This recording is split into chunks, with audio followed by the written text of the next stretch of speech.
The Chicago Bears take on the Miami Dolphins in Week 9. Let's talk about it. What is going on, y'all? Faiz Sports all back at it with another video talking, of course, some NFL here to talk about the Chicago Bears game against the Miami Dolphins and give you guys my preview, my prediction, a final score at the end. So stick around for that. If you are new to the channel, hit the big red subscribe button.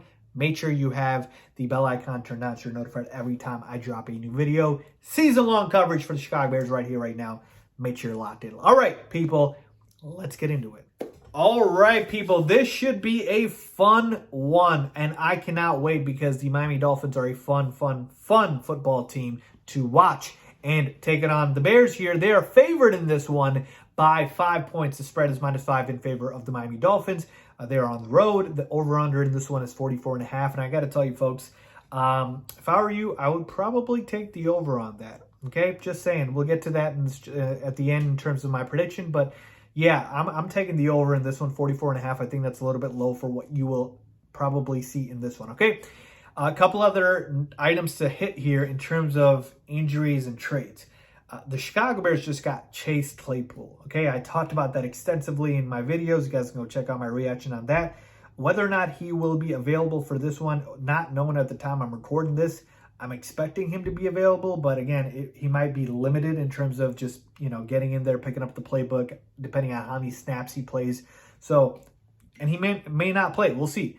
And then as far as the players that the Bears lost, they just traded away Roquan Smith. They just traded away Robert Quinn.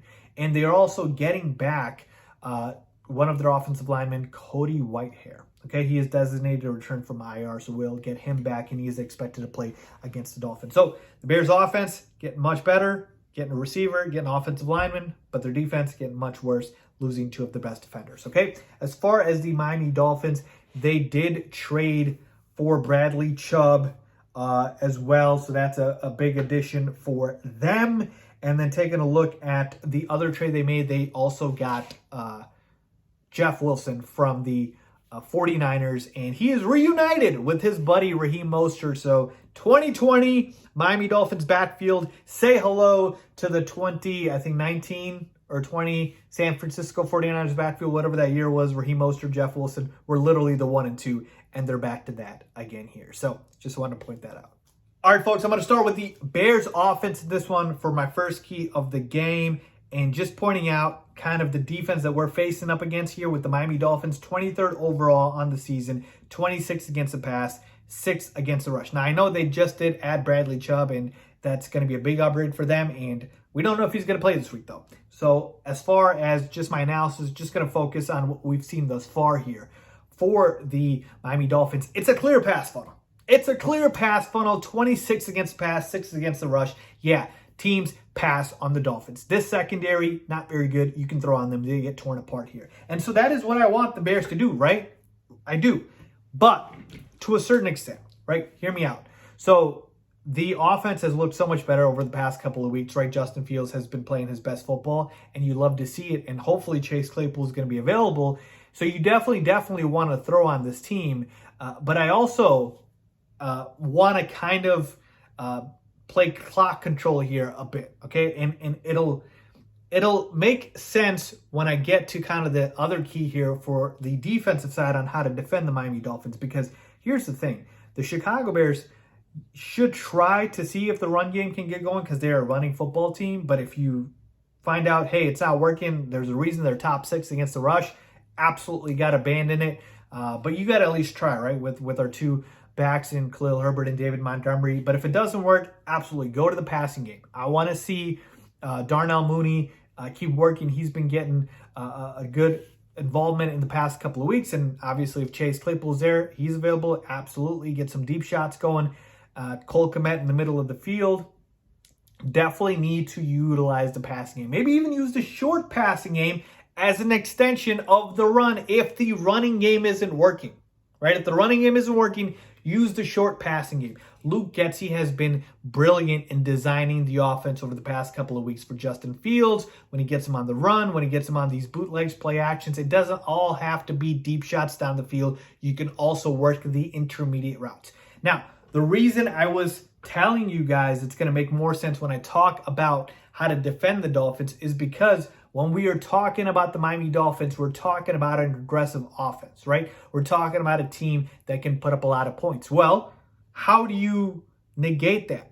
Well, unless you have a great defense, you really can't, other than not letting them take the field, right? Work with me here.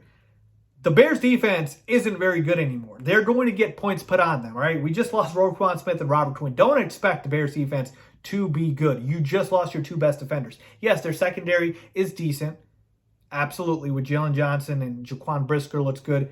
I get it. But overall, the defense got worse. And that's fine for the long-term prospects. But for this game, that basically means that the Miami Dolphins offense, with those two receivers that they have in Tyreek Hill and Jalen Waddle, they're going to run circles around this defense. So how do you stop them if you don't have the personnel to do so? You keep them off the field. So that's why I'm saying, yes, absolutely, I want the Bears to go ahead and pass the football, but I don't want to get in a shootout with the Miami Dolphins.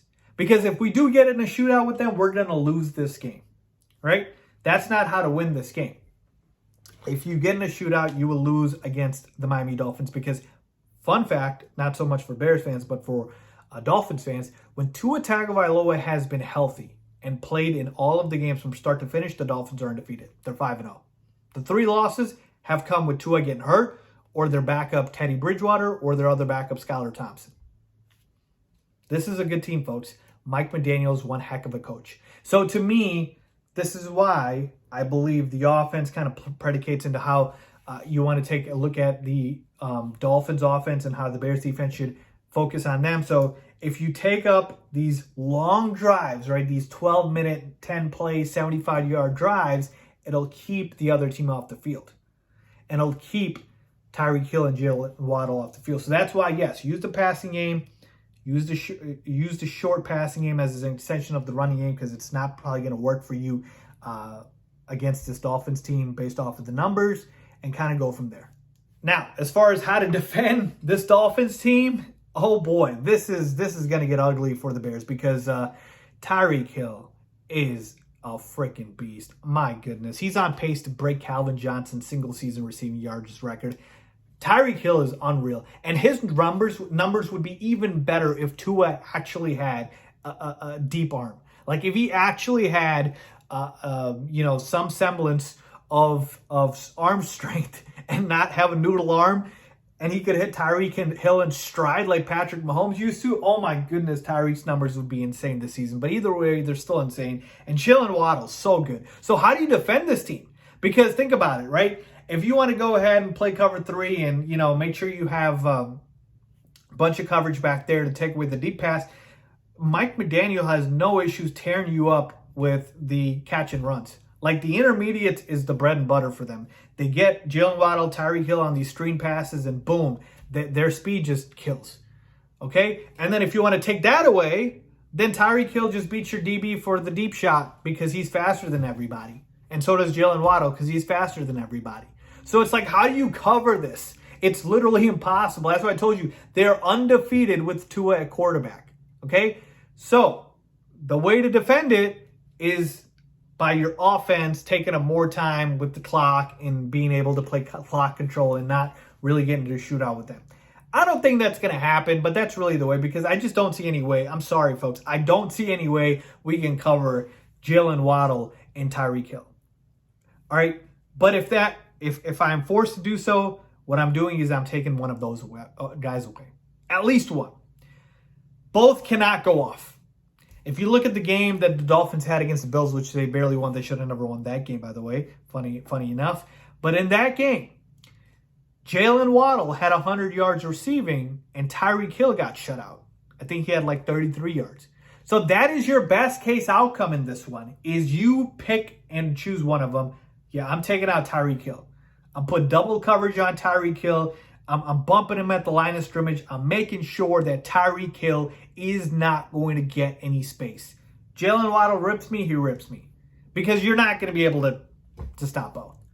But at least not let both go off. At least focus on one. So that's really it, folks. I wish I had a better answer for you. I really do. I wish I did. But I don't. There has not been a team that's given that blueprint thus far. The Bills were the closest. So to me, that's really the way to go about this. You gotta basically go with what the numbers say. Beat the Dolphins through the air, and then on the defensive side, pick and choose your poison.